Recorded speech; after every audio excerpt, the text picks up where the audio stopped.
Gradimo potpuno novi grad. Očekivanja su velika, odgovornost je još veća. Ne očekujemo da će biti lako. Ali to je valjda deo onoga što ovako veliki projekti nose sa sobom.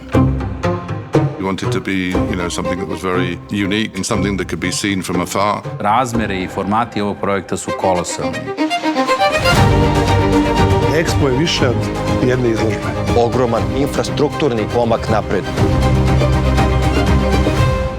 Ono što razlikuje ove projekte je zapravo njihov obim koji je za naše prilike i za internacionalne prilike veoma veliki. We wanted to create something obviously higher on the plains, different in the landscape of the city. The challenge is both technical and emotional. We ended up on the site, which is where it is at the moment, which is well connected. It is out of the city, which also provides an opportunity for future developments in the area.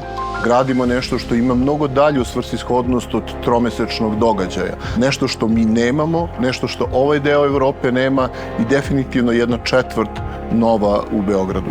Potrebno je izgraditi i 10 km saobraćajnica, denivelisanu raskrsnicu na autoput obilaznica oko Beograda, preko 9000 parking mesta. 7 izložbenih hala, upravna zgrada, skladišta, energetski blok i razni prateći objekti i sadržaji. Po mom mišljenju najkompleksniji deo projekta, desetine kilometara instalacija poput atmosferske kanalizacije, gasnih instalacija, toplovoda, hladovoda, elektro- i telekomunikacijnih instalacija koje sve zajedno treba da obslužuju buduće sadržaje na projektu Expo 2027. The actual emotions that they have actually brought to the project really makes it very easy for me to design.